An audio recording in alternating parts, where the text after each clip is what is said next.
We're in the south of France, where they love the Citroën 2CV almost as much as a certain wheeler dealer. Good. Thank you very much. Very good. But you want a picture of me, not you, Elvis. Yeah. Bonjour, monsieur. La Ferrari is my car. Hold out your hand. Cheese. Cheese. You want a picture? Oh. Thank you. Bon voyage. That's very nice. I think that means when you leave our town. Thank you. Au revoir. Au revoir. But the real star out here is almost as old as Mike, our super rare four-seater 2CV Fourgonnette. And even with my years of wisdom, I'm struggling to find the rear seats that could add some serious value to our van. But I'm chasing a lead. Thank you very much. Appreciate it. Merci. Yeah, of course. In the south of France, 2CV enthusiasts turn out even in the rain. It's just like back home. What is it about the 2CV that you love so much? Because since I have a driver license, I have a 2CV. Right. So. And what about you? Do you ever work on it? You ever take it apart? Yeah. And it's easy, right? Yeah, it's easy. That's good. But me, I'm not a real mechanic. No? No. Nor Z. No.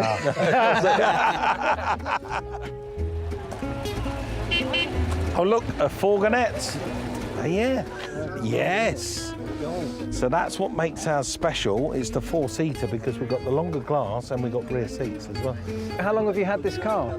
14 years. 14 years, wow. 14 years. And you drive a lot of miles? Yes, but my first car was a Citroën. Wow, amazing.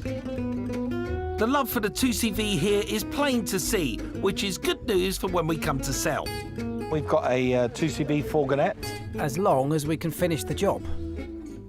What we're missing are the rear seats, and I can't seem to find any anywhere. Would you know where we can get rear seats? Sorry. For a 2CV, we can find, but for a Fourgonnette, it's hard.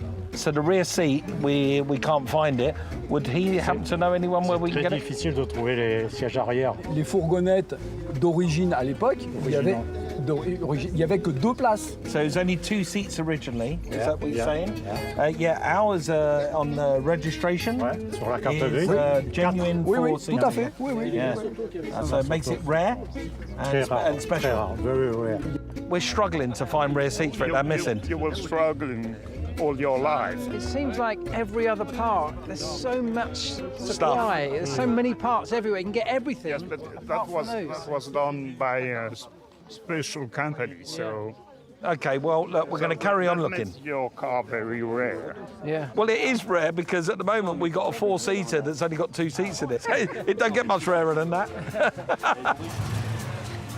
We've certainly bought ourselves a very unusual Fourgonnette, but the search for those seats continues. I'm going to leave Inspector Brewer on the trail while I investigate the mysterious traffic clutch. After huge success with the French farmers, Citroën designed this ingenious automatic clutch to increase the 2CV's appeal to urban drivers. Along with the car's small size and tiny turning circle, the traffic-friendly clutch made the 2CV a hit in the city as well.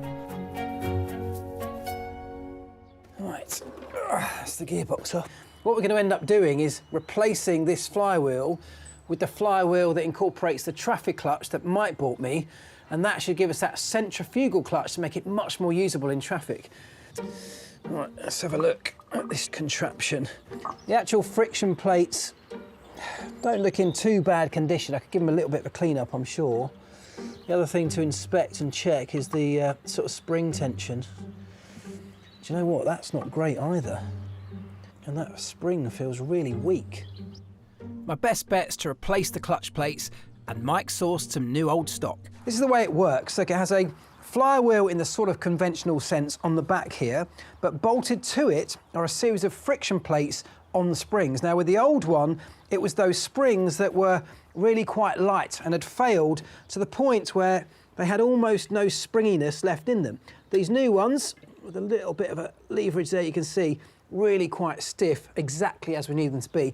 Now what happens is, under centrifugal force, those friction plates move out and make contact with a corresponding friction surface on this half.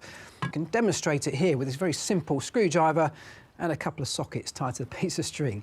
As they're hanging down there, you can see a very narrow profile to that whole setup. If I spin it, as it gets faster and faster, the sockets will move out into a much wider radius, like that. There you go. And that is centrifugal force at work. The same thing is applying here. As engine RPM builds up and these friction plates move out, because they make contact here and that friction builds, then the second half of the flywheel also begins to spin at engine RPM. Importantly, in the middle of all of that is the conventional clutch friction surface. Now, that clutch plate sits in there, and of course it's the clutch that connects the engine to the gearbox to then drive the wheels of the car. Now, that is of course not turning when this centre part of the flywheel isn't turning either. So when the friction plates make contact and the whole thing begins to spin, so does the clutch plate, therefore transmitting drive through the gearbox and on to drive the wheels of the car. It's literally brilliant. And for a little car like this, a potential delivery vehicle where it's going to be constantly stopping and starting, I mean, it's perfect. All I've got to do is get it back in the car. With Elvis racing through the oily jobs and with no leads as yet on those rear seats, I'm turning my attention elsewhere. We're in this region of France, which is famous for artistes and pottery, but I'm on my way to meet a young lady called Susan, who's carved herself out a niche of not only being a potter, but also restoring proper old number plates and painting them up, and I'm excited to meet her. Like Jack, Susan is an expat who's fallen for the charms of this corner of France. Susan, are you here? Yes, here. Hello. Hello. How nice is this? This is lovely, isn't it? Thank you. What a place. Very nice to meet you. So, first and foremost, I know I sent you the number ahead, hence you've made a start. Come on, tell me, what do you think of those? Well... The one thing that got me about this, when I first see this on the car, is that's legal. So you can literally paint over an old registration number and paint white letters on it. On vintage, yes. It's for cars which are over 30 years old or cars which are no longer made. Ah, right. So what's going on here? Yeah, well, all I do is I just sort of attach the numbers. Right, yeah. And then I outline them and take them off and then paint within the lines. OK, all right. Well, I'm hoping I can join in, yes, you know, and please. do a bit of painting. Yeah, I need some help. I did get A-level, I'll have you know, A-level art at school. Oh, really? Yes, many, many years ago, so hopefully the skills are still there. Take it away. Right, so it's just a case of just gently scribing around the letter. Yes. Well, I would say that's not the straightest line in the world, but it will do. Right, now the tricky part, painting. Super. Susan uses a tough enamel paint that can cope with the high summer temperatures this region enjoys. You've done this before. Well, I've never actually painted a number plate before, I'm going to be honest with you. But, you know, I've painted a few Airfix model kits before. When you're painting Fokker on the side of an aeroplane, you want to make sure you get it right. Yes. Actually, when I look at what you've done and what I've done, I've not done too badly, have I? No, I said you've done this before. I haven't. I can see that. This is my very first ever number plate. While Mike shows off his steady hand, I'm continuing my quest to give our Fourgonnette some more va-va-voom. Having cleaned up and now stripped the carburettor that I've taken off our engine, I've managed to get to the 3 jets on the inside that I'm going to replace with slightly bigger ones that should give us a little bit more performance from this second-hand carburettor that Mike managed to find me. So what I'm going to do is strip the top off this one. This is the main jet that sits in the bottom of the chamber there. It actually supplies the majority of the fuel under normal engine conditions, but it's not particularly accurate. It tends to supply more fuel than is required at different engine operating conditions. And so we have this, an air correction jet, which sits in the top here and compensates by allowing more airflow in at different stages to make sure the mixture's always accurate. It's very clever, yet very simple system. Right, that's the second one. And then there's another one just in the side here. And this is the idle jet. Now this one here just allows a tiny amount of fuel to just flow through when the engine's at tick over, and that's what keeps things at idle. Right, that's actually all I need out of that second-hand carburettor. So these 3 jets here are very, very similar. There's almost no discernible difference, but I can promise you the holes in the end are the tiniest amount bigger, and that's all we need to let more fuel in. As it's only the inside of the jets that's larger, the new one slots straight into position. A brilliantly simple upgrade. Right, there we go. Our carburettor is upgraded with larger jets, giving us that tiny bit more performance, but crucially, it's keeping the originality of the original piece on the car, and that should keep the French authorities happy. And happily for me, all that remains is to start putting the car back together. But I still have some unfinished business with our 2CV. After literally exhausting every single person I've met in France to try and get the seats for this Fourgonnette, somebody has finally come through. I think I may have some rear seats, and I can't beat my luck. Hopefully, this call isn't going to be too good to be true. Bonjour. It's Mike. You just sent me a message.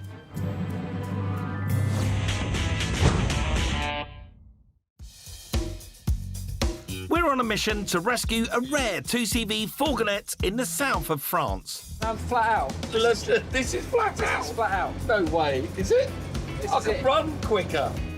While I've taken on the mechanical makeover, I've turned detective to track down what might be just the rarest set of seats known to man. Bonjour, un citron pressé and un espresso. And after days of searching, I've summoned Elvis for an urgent tete-a-tete. hey mate, Hello, fella. fancy meeting you in another cafe. Yeah? This is where the thinking happens. I've ordered you a drink. I've actually ordered you a citron pressé because it's a squeezed citron, which is exactly what we got. So how are you getting on? Yeah, I think most of the big mechanical jobs are done. All really I've got to do is to start reassembling it. Cool. How about you? How'd you get on with those seats? The missing seats? And you know that 2CV meet we went to? Yeah. Well, I was asking everyone, weren't I, for a set of chairs? Everyone said you can't get them. But you're talking to me. Have you found some? If you go and look underneath that No cloth. way. Oh! Look at that. Fantastic. No The way. unicorn has arrived. Finally found them. I don't think I've ever been so relieved to find a set of seats.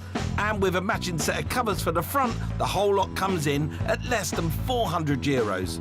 So now we've got a proper Four-seater. four-seater. Look at that, that is your citron pressé. Exactly. Merci. Le citron pressé dessus. Thank you.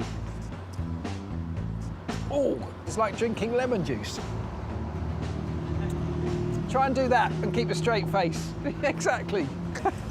Look, I've also been asking the local businesses and trades if anyone here would be interested in buying a Citroen, because this is a rural area and these are the people we're likely to sell the car to. Yeah, it's a great advertising hoarding for a shop, and I've landed us a gig. What sort of gig? You're going to like this. So me and you, we're going to go and deliver some bread for a boulangerie. Well, we've got to see if it works. When are we going to do that? Tomorrow morning. No, really? Tomorrow morning? Yeah, we're going to do it tomorrow morning. No, I thought you said you finished the car. No, I said I'm nearly finished the car. I've still got to reassemble it. Are you serious? Yeah, tomorrow morning, I said.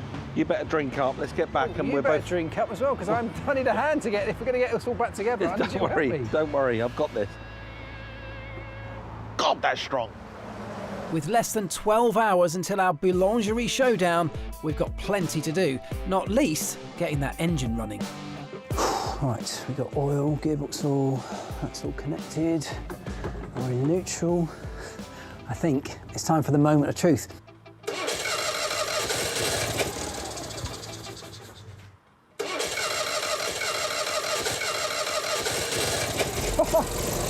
Yes! Oh, it sounds so good! Well, that is a relief. Unfortunately, the rest of the car bolts back together almost as easily as it came apart. Especially with some help from a glamorous assistant.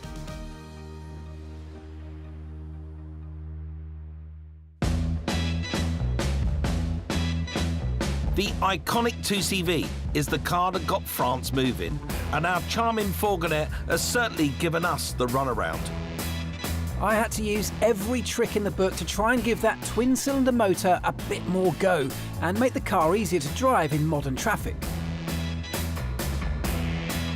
While I was hot on the trail of the ultra-rare rear seats, finally coming up trumps at the 11th hour.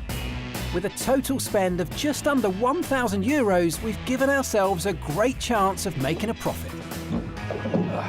But first, an early morning test drive for our 2CV, French style.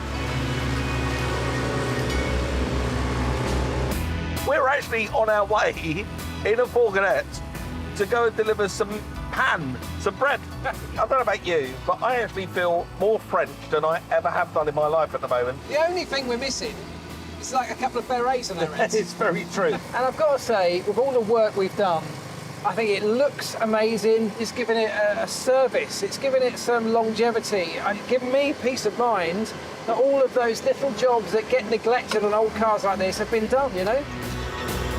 Our deux chevaux feels fitter than ever. Time to put it to work.